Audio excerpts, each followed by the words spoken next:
A Estratégia do Dia, o podcast original da Bloomberg Linha. As Olimpíadas de Paris chegaram ao seu final, com o Brasil com 3 medalhas de ouro, 7 de prata e 10 de bronze, ficando na 20ª colocação entre os países competidores. Só que além de trunfo para os atletas, as Olimpíadas também serviram de palco para empresas. As Olimpíadas de Paris impulsionaram patrocinadores com a volta da audiência global. A estratégia de hoje vai ser entender quais empresas que investiram milhões em marketing e que estão falando que os resultados foram positivos, trazendo um grande alívio depois dos Jogos de Tóquio, que foram prejudicados pela pandemia. A gente também vai falar sobre como Kamala Harris, a candidata democrata à presidência dos Estados Unidos, diz que não interferiria nas decisões de política monetária do país, em contraponto ao que o outro candidato, dessa vez do Partido Republicano, Donald Trump, está falando. E também vamos falar como a ExxonMobil quase desistiu de uma descoberta de petróleo de $1 trilhão na Guiana. Eu sou Ana Carolina Zitlag e para ficar por dentro de todas as notícias, basta você se inscrever no podcast, também seguir a gente nas redes sociais. Inclusive lá tem vídeo de tudo isso aí que eu tô te falando. Se você for uma pessoa mais visual, que gosta de ficar passeando no Instagram e ver todos os vídeos da Rebeca Andrade que existem no planeta Terra, você pode também seguir a Bloomberg Linha, que de vez em quando a gente posta uma coisa bem bacana para você curtir, tá bom? Vamos às notícias. As empresas que desembolsaram milhões de dólares em patrocínios afirmam que os Jogos Olímpicos de Paris proporcionaram um impulso de marketing com o qual contavam, um alívio após os Jogos Olímpicos de Tóquio que foram afetados pela pandemia.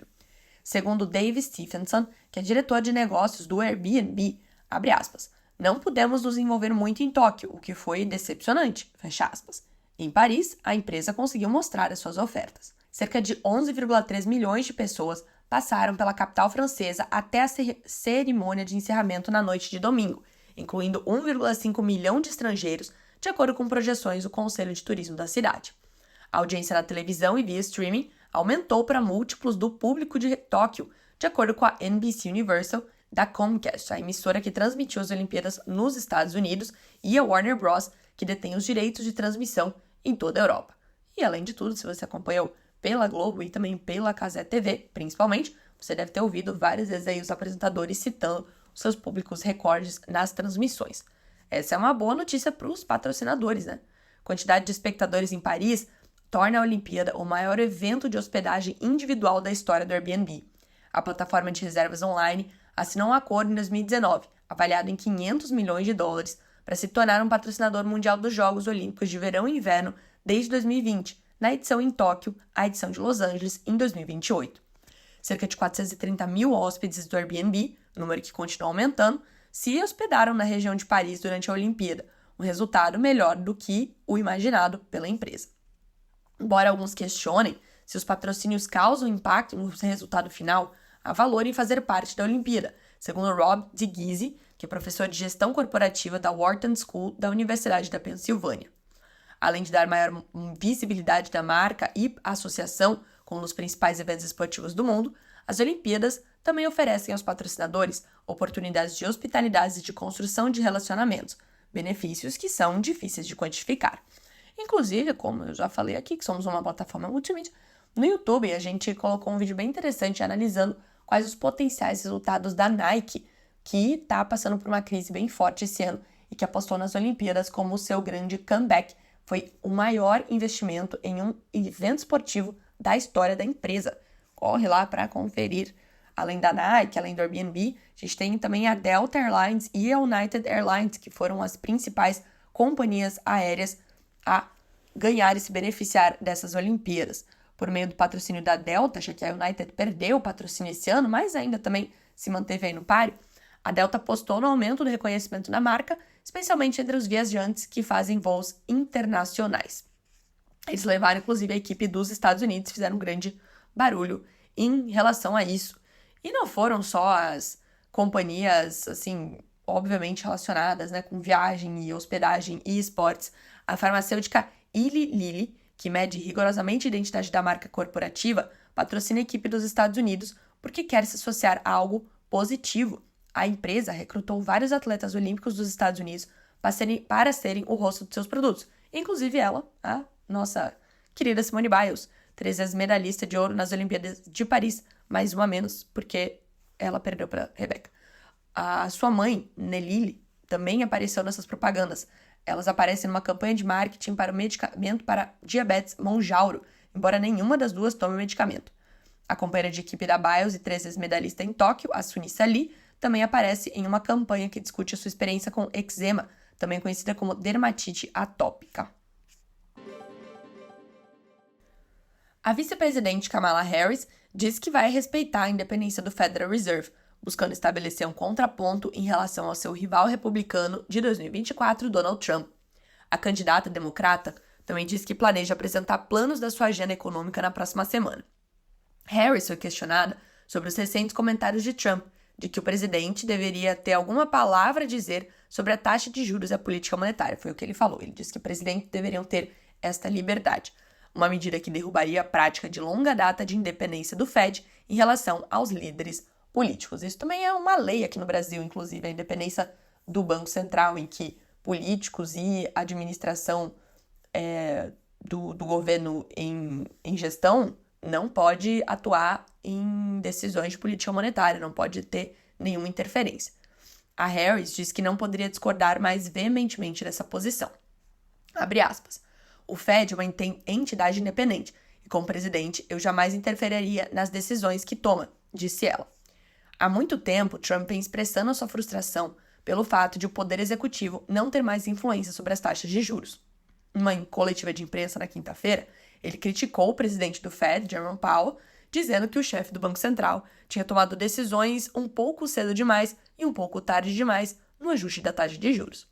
O ex-presidente diz que ganhou muito dinheiro e foi muito bem sucedido e achava que tinha um instinto melhor do que, em muitos casos, as pessoas que estariam no Federal Reserve ou na sua presidência.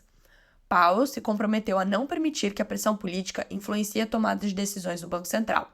Há décadas, os presidentes dos Estados Unidos evitam criticar publicamente o Fed em relação à taxa de juros. Harris, a candidata democrata, também disse que planeja lançar a sua plataforma política na próxima semana, com foco na economia e na manutenção dos custos baixos.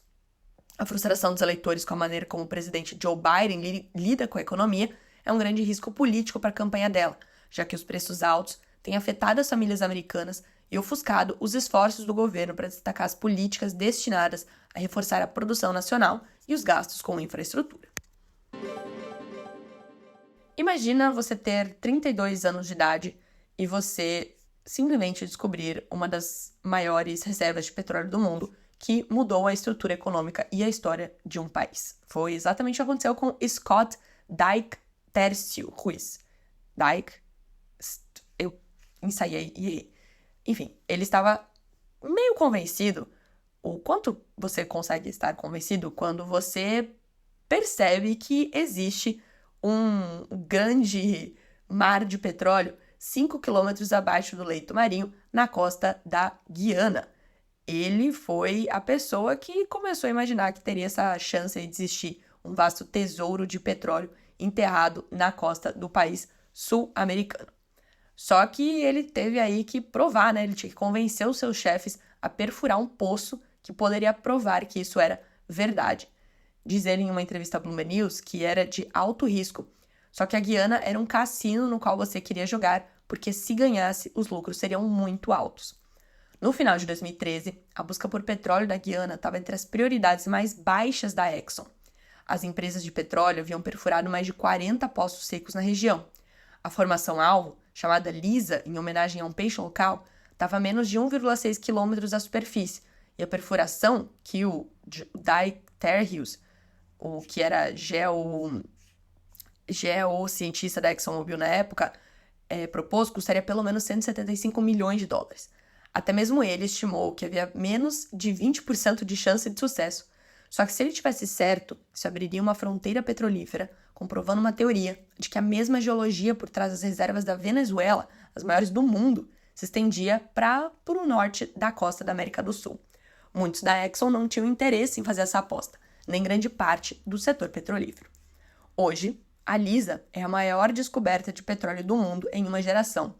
A Exxon controla um bloco que contém 11 bilhões de barris de petróleo recuperável, no valor de quase $1 trilhão a preços atuais. A descoberta transformou a Guiana de um dos países mais pobres da América do Sul em um que bombeará mais petróleo bruto por pessoa do que a Arábia Saudita ou o Kuwait até 2027. A Guiana está a caminho de ultrapassar a Venezuela como o segundo maior produtor de petróleo da América do Sul, apenas depois do Brasil. O país se tornou o alicerce do renascimento corporativo da Exxon após a Covid. A gigante do petróleo do Texas tem uma participação de 45% em um campo cuja produção custa menos de $35 por barril, o que o torna um dos mais lucrativos fora da OPEP. Com o petróleo bruto sendo negociado ao redor de $80 por barril, o campo de petróleo daria lucro mesmo que a transição dos combustíveis fósseis causasse o colapso da demanda e os preços caíssem pela metade. A história não contada das origens da descoberta da Guiana, baseada em entrevistas com mais de uma dúzia de pessoas envolvidas no poço de Liza, a maioria das quais já deixou a Exxon, revela algumas verdades surpreendentes sobre o passado e o futuro do petróleo. Ele mostra como outras pessoas do setor superestimaram a mudança do petróleo para as energias renováveis. Essa história toda, que eu comecei a te contar aqui, e que é gigantesca, diga-se de passagem, você encontra lá no site da bloomberlinia.com.br. Corre lá para conferir, que vale a pena. Chegamos ao final do episódio de hoje, segunda-feira começando, agora sim a nossa nova obsessão, as Olimpíadas, mas com as Paralimpíadas. Vindo aí, Paralimpíadas começam dia 24 de agosto e temos uma delegação gigantesca do Brasil para torcer. Não esqueça disso, tá bom? Desejo uma ótima semana para todos e a gente se fala amanhã. Até mais!